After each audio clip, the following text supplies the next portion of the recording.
Hello bachcho. Let's read the question. The incorrect statement regarding X in given reaction is BeF3 plus LiAlH4 in presence of ether forms X, LF and AlF3. Option A. X is a toxic gas.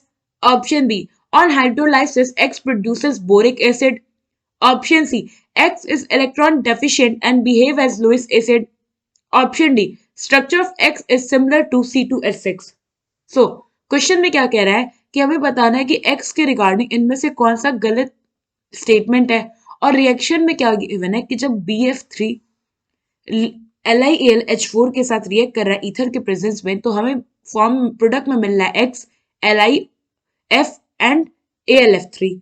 सो सबसे पहले तो हम इस reaction को complete करें तो हमारा reaction होता है BeF3 plus BF3 plus LiAlH4 in presence of ether forms B2H6 plus LiF plus AlF3।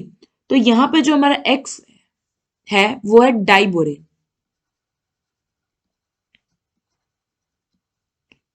Now अब हम क्या करते हैं एक एक करके अपने स्टेटमेंट को देखते हैं। तो फर्स्ट स्टेटमेंट क्या कह रहा है कि जो एक्स होता है वो एक टॉक्सिक गैस है। तो ये हमारा स्टेटमेंट क्या है, करेक्ट है, क्योंकि जो हमारा डाइबोरेन है ये काफी टॉक्सिक नेचर का होता है। टॉक्सिक नेचर या आप कह सकते हैं बेसिकली ये क्या है, गैस होती है, टॉक्सिक गैस। ना सेकंड क्या कह रहा है कि जब इसका हाइड्रोलाइसिस करते हैं तो हमें बोरिक एसिड मिलता है। तो यहाँ पे होता है क्या है, अगर हम हाइड्रोलाइसिस करें B2H6 का, तो जब हम B2H6 का हाइड्रोलाइसिस करते हैं यानी कि उसमें वाटर का एडिशन करते हैं तो हमें मिलता है H3BO3 which is orthoboric acid.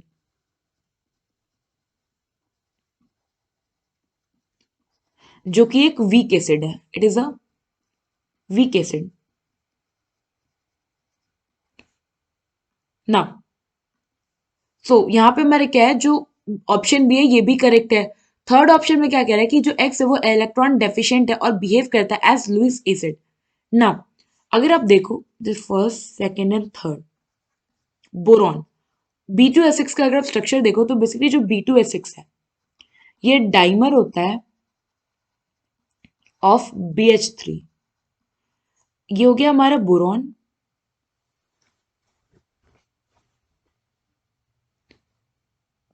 ये हो गया हमारा हाइड्रोजन एटम, ये हो गया हमारा एक और हाइड्रोजन एटम, ये हाइड्रोजन एटम सिर्फ, ये हो गया बोरॉन, यहाँ पे एक हाइड्रोजन एटम, इसका ये हाइड्रोजन एटम एंड इसका ये एक हाइड्रोजन एटम। ना अगर आप देखो तो ये हो गए हमारे मॉलिक्यूल्स BH3। अब होता क्या है कि जो बोरॉन है इस पे वैकेंट p ऑर्बिटल होगा, क्योंकि बोरॉन का कन्फिग्रेशन करोगे तो क्या होगा, सबसे पहले बोरॉन जो होता है इसका एटॉमिक नंबर होता है 5, इलेक्ट्रॉनिक कन्फिग्रेशन करेंगे तो होगा 1s2 2s2 2p1। तो आप देख सकते हो कि यहाँ पे इसके पास p ऑर्बिटल क्या है, वैकेंट है। तो होता है क्या है कि ये जो वैकेंट p ऑर्बिटल है ये हाइड्रोजन के इलेक्ट्रॉन के साथ इंटरेक्ट करके यहाँ पे बॉन्ड फॉर्म कर लेता है। और यहाँ पे जो बॉन्ड फॉर्म होता है तो अब अगर आप देखो तो ये 1 2 3 तीन सेंटर के बीच में है और केवल 2 इलेक्ट्रॉन इन्वॉल्व है। तो ये हो जाएगा हमारा 3 centre 2 electron bond. And 3 centre 2 electron bond को हम लोग बनाना बॉन्ड भी कहते हैं। एंड अगर आप इसका ओरिजिनल स्ट्रक्चर देखो तो ये कुछ ऐसा होता है, ये हो गया बोरॉन, ये हो गया बोरॉन, ये हाइड्रोजन, ये हाइड्रोजन, ये हाइड्रोजन, ये हाइड्रोजन, ये टर्मिनल हाइड्रोजन हो गए और ये हो गया अपना ब्रिजिंग हाइड्रोजन,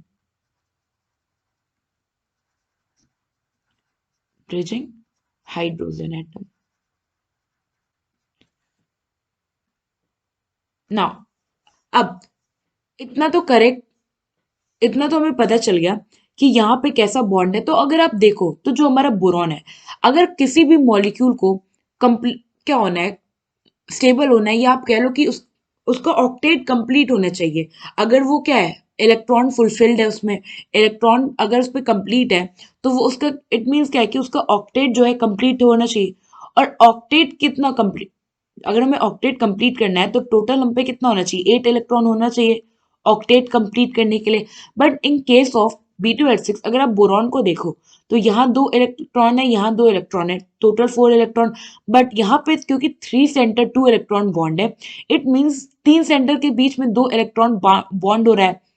तो अगर आप एवरेज देखो तो ईच बोरॉन पे 1 इलेक्ट्रॉन ही तो आ रहा है, इधर भी 1 इलेक्ट्रॉन, इधर भी 1 इलेक्ट्रॉन। तो टोटल इसमें कितने इलेक्ट्रॉन है? Total each boron 6 electron. It means कि ये क्या है? इलेक्ट्रॉन डेफिशिएंट है। और हमें पता है कि अगर कोई भी स्पीशीज या मॉलिक्यूल इलेक्ट्रॉन डेफिशिएंट है तो वो एक्ट करता है एज लुईस एसिड। सो हमारा जो ऑप्शन सी स्टेटमेंट है ये भी क्या है? करेक्ट ऑप्शन है ना। फोर्थ हम पे क्या कह रहा है कि जो एक्स है इसका स्ट्रक्चर सिमिलर होता है C2H6। तो C2H6 क्या है हमारा? इथेन। अगर आप इसका स्ट्रक्चर देखो तो ये ऐसा है, कार्बन CH3 CH3। नाउ अगर आप इसको ओपन करो तो ये क्या हो जाएगा? H H H C H H H। तो यहाँ पे देखो, यहाँ पे कंप्लीटली क्या है? केवल कोवलेंट बॉन्ड है और ये एक लीनियर मॉलिक्यूल है। वेयरएस अगर आप देखो हमारा जो B2H6 है उसमें बनाना बॉन्ड प्रेजेंट है। इट मीन्स कि इसका इनका स्ट्रक्चर क्या है? वो डिसिमिलर है।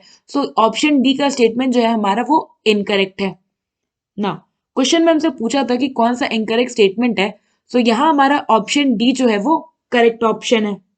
आई होप आपको ये क्वेश्चन समझ में आया होगा। Thank you.